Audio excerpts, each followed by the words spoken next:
almost like building up the suspense here, right? Because right now in the conversation, you guys are eating beans, and we all know that you're an Inc. 500 company now, making millions of dollars. Close that gap for us. How did you get to that first level of success? What was that like pivotal moment that, you know, if Malcolm Gladwell were up here, you know, call it a tipping point or something cliche like that? I don't feel like I ever, even today, recognize it or realize it. You're just in the moment all the time, and people kind of try to come up and remind you sometime, hey, you're successful, did you realize it? I'm like, no, I didn't. We're just doing what we do every day and trying to have fun with it.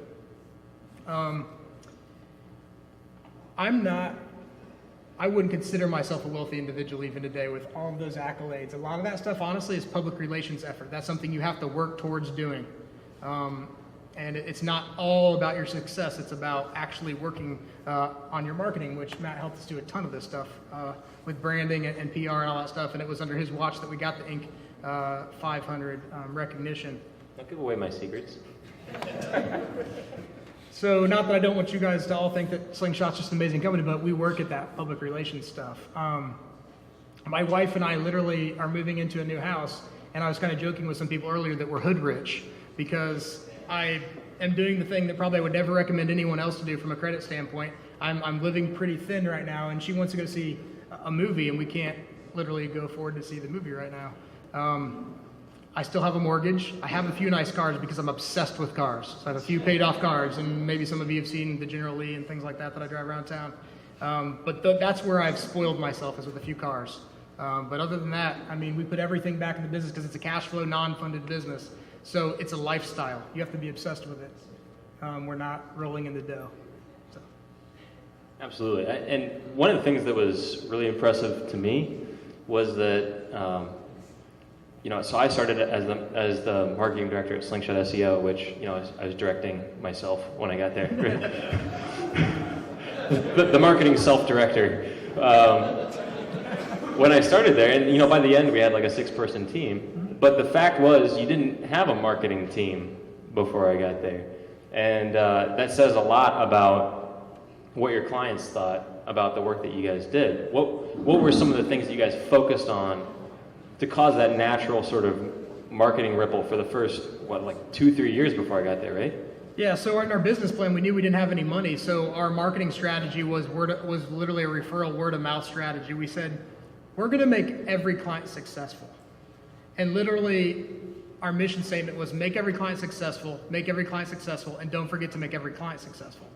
So that's what we set out to do, and when it was a small team with this, it was really easy, not easy, but we could focus on that. It didn't matter if you couldn't sleep for 2 days in a row. You had to do whatever it took to make the client successful, because when you helped them succeed, they would be on the golf course with 2 other buddies and tell them. And our first few clients came from my father's network. Just a few people that he knew kind of helped us get started. So that word of mouth was absolutely crucial. The other thing that I wish I could still do to this day, but because we are still entertaining private equity and venture capital groups all the time for potential opportunities with software products that we have and things like that, there's a lot of things we have to do to be prepared for that when they come at us.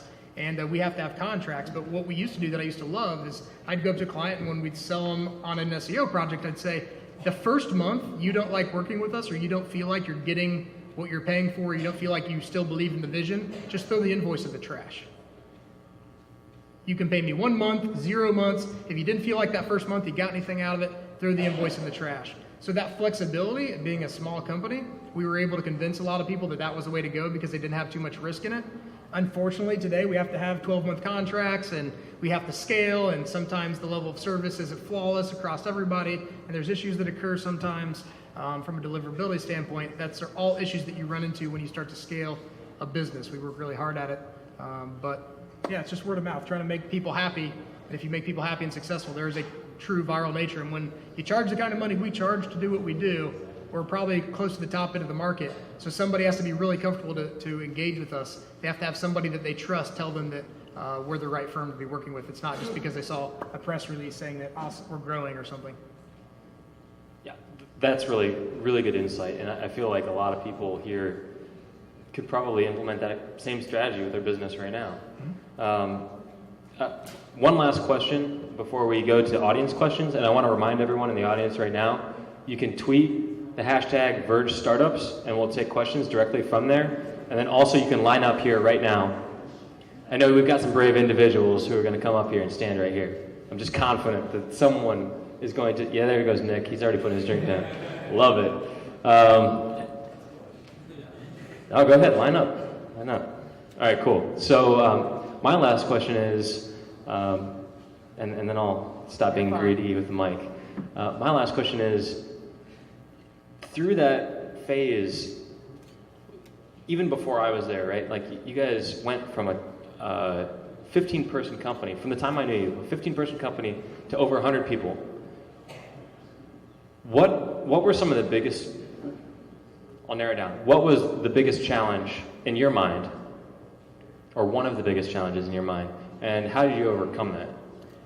So I would say that my partners and I, one of the reasons that we're successful is because we're different. We're very different people. So if my partners were up here, they would answer this question potentially different than I will answer it. So it's not the be-all, end-all of answer I'll give you. But to me, the biggest thing is scaling culture. Because people get shit done. You know, nothing else makes stuff happen. You can have software, you can have all kinds of stuff to help guide you, put you in boxes, help you scale, but people do things. And when you're growing a business that fast, you don't have everything figured out. And in the SEO space, it changes so fast that there's no way we can create a ton of systems to put everybody in these nice, neat lines like you can in some industries. So the culture has to be good to the point where people truly want to do amazing things for the company they work for the people they work with, that they sit next to, for the client that they're working for. They have to be passionate to want to make things happen. They have to be scrappy. So for me, the biggest challenge is scaling culture. And that is very difficult when you have all these new different kinds of people coming into your organization that want your culture to go in different ways. For me, I thought it's awesome that we have 4-day work weeks, and I thought it's awesome that we have kegs every month at the office, and it's awesome that we shoot Nerf guns at each other and we try to not take things too seriously sometimes. But other people look at that and maybe say, this guy's a joker, he's not serious, he's not a professional, he's not business. So not everybody sees the world through the same lens, so that's a big struggle. So some things we've done, at least from the culture perspective, is we have a culture committee, kind of like the office, right? The party planning committee. We have 10 people that are on that, and they've nominated, this is the second year we've done it now, so they've nominated 10 other people they thought would either be a guardian or a catalyst for cool stuff to happen at our company from a culture perspective. So we have that, and then from a big company standpoint, we try to do a lot of things, keep culture. But culture is not about parties. It's not about kegs. It's not about 4-day work weeks. Culture is about who you get to work with. Do you enjoy the person sitting at the desk next to you that you get to work with every day? That to me is culture, and please don't confuse it with activities that you do, I would say.